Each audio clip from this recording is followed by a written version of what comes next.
పండగలైనా పెళ్లిళ్ళైనా వస్త్రాలకు వేదిక ఒకటే, అదే ఎస్ఆర్ షాపింగ్ మాల్. ఫ్యామిలీ అంతటికి అన్లిమిటెడ్ ఆఫర్స్. దేశ రాజకీయాల్లో తనదైన శైలిలో ఎవరు ఊహించని ఒక సైలెంట్ రెవల్యూషన్గా చెప్పుకునేటువంటి ఆర్థికవేత్త, రాజీ లేని రాజకీయ నాయకుడిగా కనిపించేటువంటి వ్యక్తి మాజీ ప్రధాని మన్మోహన్ సింగ్. అనూహ్యంగా ఆయన మరణ వార్తని దేశం వినాల్సిన పరిస్థితి వచ్చింది. ఆయన కోలుకుంటున్నారు, పర్వాలేదు అనుకుంటున్నటువంటి తరుణంలో తుదిశ్వాస విడిచారు. ఒక ఆర్థికవేత్తగా ప్రపంచంలోనే తనదైన శైలిలో ముద్ర వేసినటువంటి మన్మోహన్ సింగ్ లేని లోటు దేశానికి ఏ విధంగా ఉండబోతుంది, అలానే దేశ రాజకీయాలతో పాటు ఆర్థిక వ్యవస్థ పైన ఆయన ముద్ర ఎలాంటిది, ఈ అంశాన్ని విశ్లేషించేటువంటి ప్రయత్నం చేద్దాం. మనతో పాటు ఏపీ కాంగ్రెస్ సీనియర్ నేత తులసిరెడ్డి గారు. తులసిరెడ్డి గారు నమస్కారం. నమస్తే. నమస్తే. ఆర్థిక సంస్కరణల విషయంలో ముఖ్యంగా దేశం సంక్షోభ సమయంలో ఉన్నప్పుడు రాజకీయాలతో సంబంధం లేని వ్యక్తిని ఆ పదవిలోకి, ఆర్థిక మంత్రి పదవిలోకి తీసుకురావడం కానీ, ఆ తర్వాత ఆయన అనుసరించినటువంటి విధానాలే ఇప్పటికీ దేశానికి ఆర్థిక స్వావలంబనకి కారణమవుతున్నాయి అనేటువంటి వాదనలో ఎంత నిజం ఉంది? Societies dynamic. సమాజము నిరంతరము ఒక చోట స్టాటిక్గా ఉండదు, నిరంతరము డైనమిక్ సొసైటీలో మొన్న తీసుకున్న నిర్ణయాలు ఈ రోజుకు పాతవి కావచ్చు. కాబట్టి ఎప్పటికప్పుడు నిర్ణయాలు తీసుకోవడంలోనే నాయకత్వ ప్రతిభ. ఇప్పుడు నెహ్రూ మనకు స్వాతంత్రం వచ్చే రోజుకు మన పరిస్థితి ఏమి? ఎవరన్నా పెట్టమన్నా ఇటు పెట్టుబడులు పెట్టే పరిస్థితి లేదన్నాడు. మనకు స్వాతంత్రం వచ్చినప్పటికీ ఒక గుండు సూది ఉత్పత్తి చేసుకోలేని పరిస్థితిలో ఉన్నాం. తర్వాత వచ్చేసి ఆహార ధాన్యాలు కొరత ఉంది, ఆకలి చావులు సంభవిస్తున్నాయి, రవాణా సౌకర్యాలు లేవు, విద్య లేదు, వైద్యం లేదు, తర్వాత ఏ రంగంలో కూడా మనం చెప్పుకోదగ్గ పరిస్థితులు లేవు. కాబట్టి అటువంటి పరిస్థితుల్లో ఎవరైనా పెట్టుబడులు పెట్టమంటే పెట్టే పరిస్థితి కూడా లేదు. కాబట్టి ఆ రోజుకు నెహ్రూ గారి నిర్ణయాలు, ప్రభుత్వ రంగంలో నిర్ణయాలు ఆ రోజుకి అవసరం. ఆ రోజు లేకుండా అసలు ముందు దేశమే ఉండేది కాదు వచ్చేసి ఈ విధంగా. కాబట్టి అది కొంతకాలానికి వచ్చిన తర్వాత మనము ప్రపంచంలో డార్విన్స్ జీవ పరిణామ సిద్ధాంతం, సర్వైవల్ ఆఫ్ ద ఫిట్టెస్ట్, సమర్థుడే రాణించగలడు, జీవించగలడు. కాబట్టి ఆ నేపథ్యంలో మనము ప్రపంచ దేశాల్లో మనం వచ్చేసి ఒక భారతదేశంగా ఉన్నాం.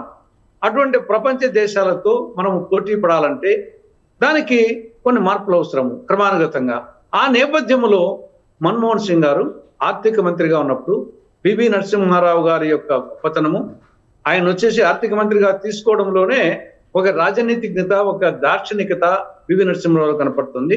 ఆయన నమ్మకాన్ని వమ్ము చేయకుండా ఈయన వచ్చేసి ఆ యొక్క ఆర్థిక సంస్కరణలు ఆ రోజుల్లో జనరల్గా వచ్చేసి పరిస్థితి ఏమి? నెహ్రూ గారి యొక్క ఆ పందా నుండి పక్కకు మారాలంటే ధైర్యం కావాలా, రాజకీయంగా ధైర్యం కావాలా, ఆర్థికంగా ఏమవుతుందనే భయము.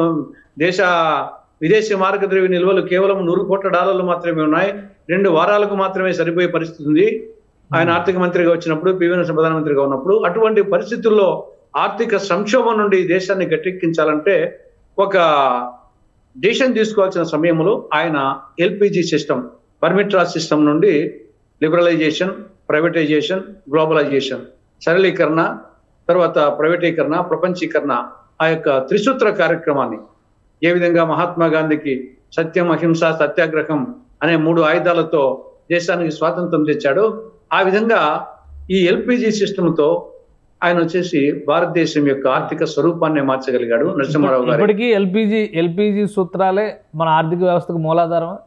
ప్రస్తుతానికి వచ్చేసి నాడు పోటీ ప్రపంచంలో ఉన్నాం. ఇదే ఎల్లకాలం వల్ల ఇదే ఉంటుంది అనుకోకూడదు. ఎప్పటికప్పుడు ఆనాటి పరిస్థితులు బట్టి, ప్రపంచంలో మన పరిస్థితి బట్టి, దేశంలో పరిస్థితి బట్టి, దేశకాల పరిస్థితులు బట్టి మనము ఎప్పుడు వచ్చేసి మన ఋతువులు ఉంటాయి.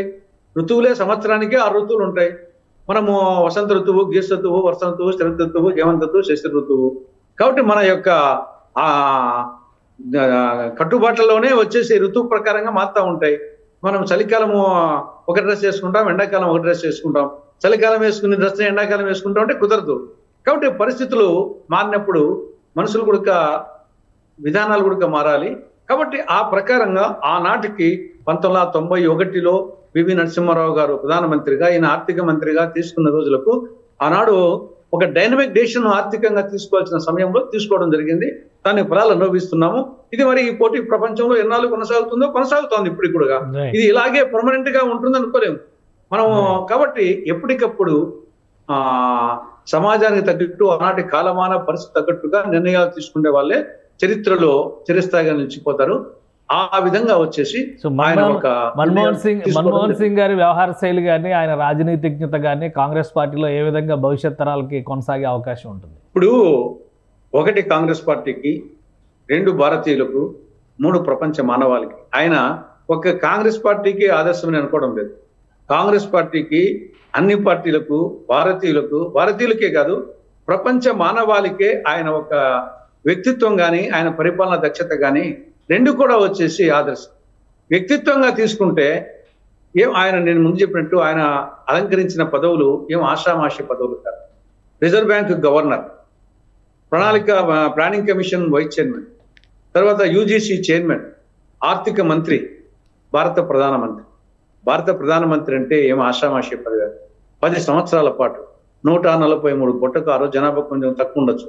అంటే ప్రపంచంలో 1/6 ప్రపంచానికి భారతదేశ ప్రధానమంత్రి పదవి అంటే 1/6 ప్రపంచానికి నాయకత్వ పదవి. కాబట్టి అటువంటి ఉన్నత పదవులు ఒక బీద కుటుంబం నుండి వచ్చిన వాడు, ఒక రాజకీయ నేపథ్యము లేకుండా వచ్చిన వాడు, అనవసరంగా మాటలు జారిన వాడు, ఆడంబరాలు, హంగులు, ఆర్భాటాలు లేనివాడు, ఒక సామాన్యుడు తన వ్యక్తిత్వం ద్వారా మాన్యుడు, అసామాన్యుడు కాగలడు అని చెప్పేసి ప్రపంచ మానవాళికి, రాజకీయ నాయకులకు, ఆయన అనేక మంది రాజకీయ నాయకులకు ఆయన ఆదర్శం వచ్చేసి ఏదో ఓవర్గా మాట్లాడితేనో, ఓవర్గా వచ్చేసి అట్టహాసం, ఆరంభరము చూపిస్తానో, ఇన్ని వెనకబడి ఇప్పుడు రాజకీయ నాయకులకి ఆయన వ్యవహార శైలి సూట్ అయ్యేది కాదంటారు. అంటే ఆయన నుండి నేర్చుకుంటారు. కనీసం కొందరన్నా మారుతారు. అందరూ మారదు, అందరూ అనేది సమాజంలో సాధ్యం కాదు. కానీ డెఫినెట్ గా ఇప్పటికీ మనము సత్యహరిచంద్ర గురించి, కృతయుగంలో సత్యహరిచంద్ర గురించి ఎందుకు అనుకుంటున్నాము? ఆయన గుణాలు. త్రేతాయుగంలో శ్రీరామచంద్ర గురించి ఎందుకు అనుకుంటున్నాము? ద్వాపరయుగంలో ధర్మరాజు గురించి ఎందుకు అనుకుంటున్నాము? కాబట్టి ఏ విధమైన ఒక వ్యక్తి కానీ అతని ఉన్నటువంటి గుణగుణాలు సమాజానికి ప్రత్యక్షంగా, పరోక్షంగా ఒక దిక్సూచిగా, ఒక స్ఫూర్తిదాయకంగా ఉంటాయి. డెఫినెట్ గా అటువంటి స్ఫూర్తి ప్రదాత ఆయన గుణగణాలు. వ్యక్తిత్వం చెప్పినట్టు ఆయన వ్యక్తిత్వం హిమాలయాల వలె ఉన్నతమైంది, గంగానది వలె పవిత్రమైంది. ఆయన మౌనం అనే దానికి ఆ చిన్న పాట గుర్తుకొస్తుంది. మౌనంగానే ఎదగమని మొక్క నీపి చెబుతుంది, ఎదిగిన కొద్దీ వదగమని అర్థమందులో ఉంది. ఆయన పైకి ఎదిగే కొద్దీ ఆయన ఇంకా వచ్చేసి వినయ విధేయతలు, పార్టీ పట్ల కానీ, ప్రజల పట్ల కానీ, అటు పెద్దోళ్ళైనా సోనియా గాంధీ పట్ల అదే గౌరవము, చిన్నోళ్ళ పట్ల అదే గౌరవము. కాబట్టి ఆయన అదొక స్థితప్రజ్ఞుడు. ఆయన వచ్చి చెప్పాలంటే భగవద్గీతలో కృష్ణ భగవాన్ చెప్పిన స్థితప్రజ్ఞుడు అనే దానికి కరెక్ట్ నిర్వచనం వచ్చేసి మన్మోహన్ సింగ్ గారు. సంతోషం వచ్చినప్పుడు ఉప్పొంగిపోవడము, కష్టాలు వచ్చినప్పుడు కుంగిపోవడము, లేదా ఇప్పుడు 1-2-3 అనుఒప్పందం అమెరికాతో, అప్పుడు గవర్నమెంట్ ఏమైనా పడిపోతుందేమో అనే భయం కూడా వచ్చింది. అయినప్పటికీ వెనక్కి తగ్గలేదు. అదేవిధంగా ఆయన హయాంలో వచ్చిన పథకాలు చిన్న పథకాలు కాదు. ఉపాధి హామీ పథకం, అది కొన్ని వేల కోట్ల రూపాయలు బడ్జెట్ కేటాయించాలి దాన్ని.